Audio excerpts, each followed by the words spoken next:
The following segment is a mock debate produced for educational purposes only. The views expressed during the episode represent neither the official opinions of the Institute of International Relations and its researchers, nor the debate participants.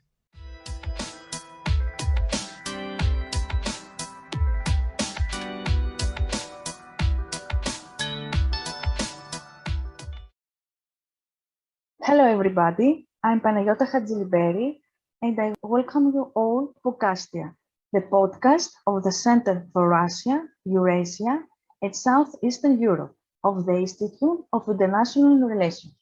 Today we have with us Theoni Griva. Hello everyone, thank you for the invitation. Stamatina Somaraki. Thank you for the invitation. Pavlos Karagiannodimas. Thank you so much for having me. And Klimis Katsiavrias. Greetings to you all. It is great being here again. Thank you all for being here. Together, we will talk about the operability of the Dayton Agreement for Bosnia and Herzegovina state entity. Most specifically, in today's debate, the participants will have to answer the following question. Did the Dayton Agreement lead to the creation of an independent and functioning state for Bosnia and Herzegovina? Before we start our debate, we would like to reiterate that today's discussion is a mock debate produced for educational purposes. The views expressed later do not reflect the official opinions of the Institute of International Relations and its researchers. Additionally, these views do not necessarily reflect the actual views of any of the debate participants. And now, let's go to round one. In this round, the first team will present their arguments first, followed by the second team. Each team has 3 minutes for their statements. The order of the teams has been decided by a coin toss. With that, Theoni, you may begin. Thank you very much, Panagiota. 20 years ago, the Dayton Peace Agreement ended the bloodiest war in Europe after the Second World War, a devastating conflict that led to genocide, more than 250,000 deaths, and over 2 million people to flee their homes. The inability of the West, mainly of the United States and its European partners, to agree on ways to stop the killing was the biggest transatlantic failure in 70 years. This record of tragedy and disaster is why the peace achieved at Dayton in 1995 was such a striking and surprising success. After numerous failed international attempts to stop the fighting, it was US diplomat Richard Holbrooke who brokered the Dayton Peace Agreement. NATO, the guarantor for the peace, deployed 60,000 peacekeepers. Looking back on the past 28 years, there has undoubtedly been a lot of progress towards building a stable and democratic Bosnia and Herzegovina. The agreement confirmed Bosnia's independence and established a state presidency, parliament, and government. It divided the country into 2 entities, a Bosniak-Croat Federation of Bosnia and Herzegovina on one hand, and Republika Srpska on the other, both with wide autonomies and complex political structures. The Dayton Peace Agreement created the basis on which Bosnia and Herzegovina could restore internal integration, build democratic institutions, strengthen peace, and join the Euro-Atlantic integrations. Also, during the first post-Dayton years, the basic issues related to the life and security of the citizens were dealt with. Those issues were the freedom of movement and the reconstruction of infrastructure. Bridges, water supply, schools, hospitals, electricity supply network, telephone network, and transport were reconstructed. We have to say here that 900,000 refugees returned to Bosnia and Herzegovina from 1996 to 2003. Most of them returned to the areas where the ethnic population to which they belong represents the majority. Thank you very much, Theoni, for your response. And now, Klimis, it's your turn. Thank you, Panagiota. Emerging from the ashes of the brutal Bosnian War, the Dayton Agreement of 1995 sought to put an end to hostilities. Yet, its long-lasting consequences on the state structure and function of Bosnia and Herzegovina remain a subject of profound debate. The Dayton Agreement's genesis can be traced to the violent disintegration of the former Yugoslavia, which engendered a complex conflict among the three main ethnic groups in Bosnia and Herzegovina: Bosniaks, Serbs, and Croats. To halt the violence and human rights abuses, the international community intervened with diplomatic efforts spearheaded by the United States. The outcome was the Dayton Agreement, which established the three principles for peace and reconciliation in the country. The agreement's impact on the state structure of Bosnia and Herzegovina is both profound and peculiar. To ensure the cessation of hostilities, it established two separate entities within the country: the Federation of Bosnia and Herzegovina, dominated by Bosniaks and Croats, and Republika Srpska, with a majority of Serbs. To maintain a delicate balance of power, it introduced a highly decentralized political system with a tripartite presidency, each representing one of the main ethnic groups. This intricate setup, however, has had far-reaching consequences for Bosnian politics. First of all, it institutionalized a system of ethnic quotas and power sharing, inadvertently reinforcing the divisions it sought to bridge.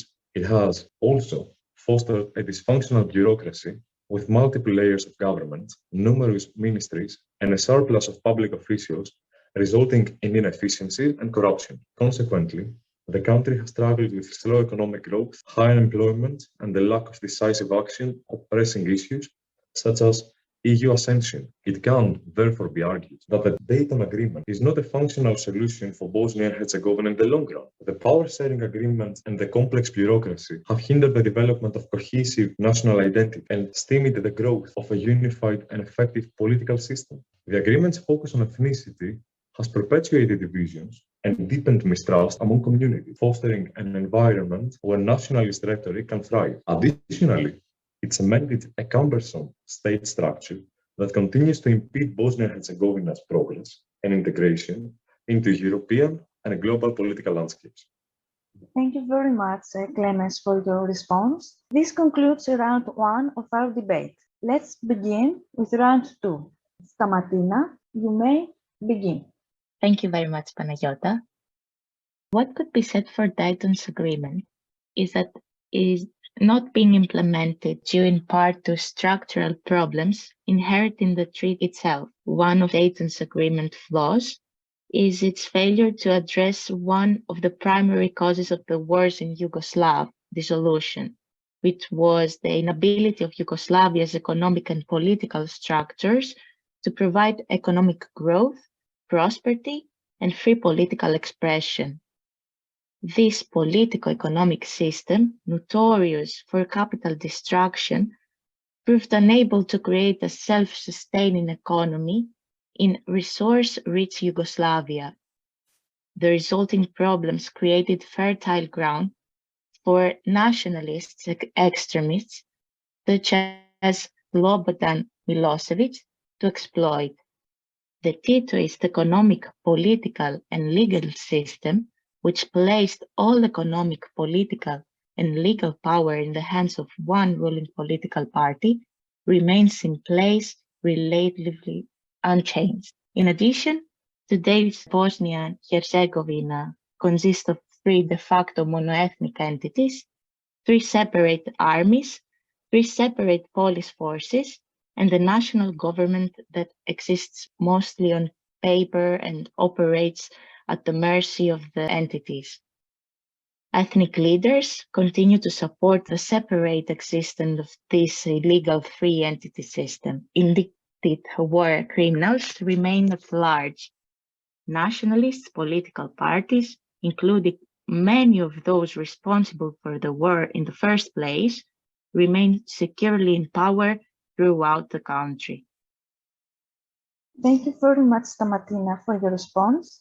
And now, Pavlos, you have the floor.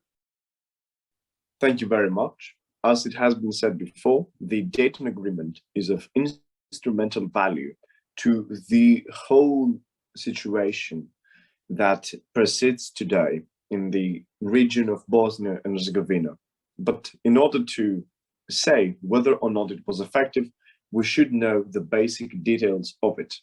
The Dayton Agreement was signed officially on Paris on the 14th of December 1995, and it marked the end of the Bosnian War, a military conflict that was part of the larger Yugoslav wars.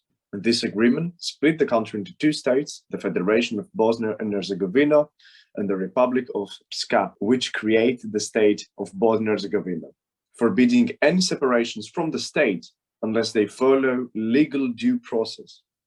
The country, although it did become more decentralized, retains to this day a centralized government, a central bank, and a constitutional court.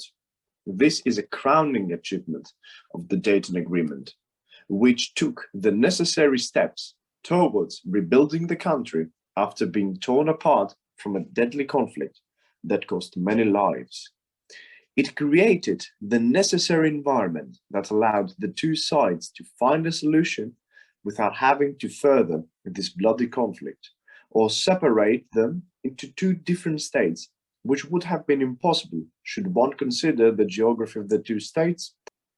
Even 25 years later, the agreement is considered to be a brilliant achievement of Richard Holbrooke, US Assistant Secretary of State, by Robert Gerald, Special Representative of the US President Bill Clinton. While the country truly has faced difficulties after the Dayton Agreement, such as the Constitutional Court decision of 1997, the agreement accomplished its main objective. Obviously, the Dayton Agreement is not perfect. No such agreement ever is, considering the fact the country, ever since the Dayton Agreement, has never once faced any major conflicts or wars and has relevant stability in the region. It was instrumental in the bringing of peace to a war-torn region, allowing the country to begin the lengthy process of healing from the scars of war and to begin its efforts of reconstruction.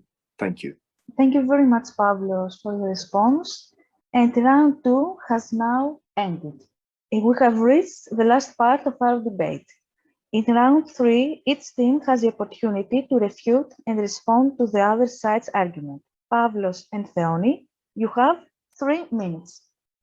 Thank you so much. Well, as we've said before, the Dayton Agreement is the key reason behind the end of the military conflict that shook apart for 3.5 years the state of Bosnia Herzegovina. The Dayton Agreement was instrumental in the bringing of peace, and this should be celebrated, not forgotten. It is also important to reiterate that nowadays, thanks to the Dayton Agreement, no one and no country shall ever bring up questions about the legal status of the state of Bosnia and Herzegovina.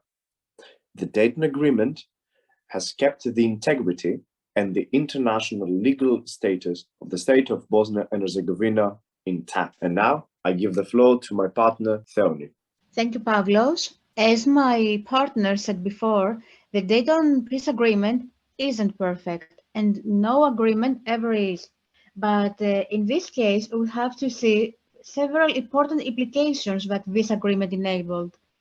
First of all, that it was the end of the war for 4 years. Second of all, that the integrity and international legal status of the state of Bosnia and Herzegovina are preserved. Also, the constitution was adopted as a constituent part of this agreement, which serves as the basis for the internal organization of Bosnia and Herzegovina as the state with 2 entities and with central institutions.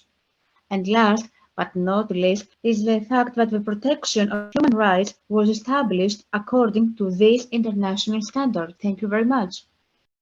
Thank you very much, Pavlos and Theoni, for your very interesting arguments. And now, Clemens, please present your statement. Thank you, Panagiota. In our opinion, the Dayton Agreement's impact on the state structure and function of Bosnia and Herzegovina is largely counterintuitive.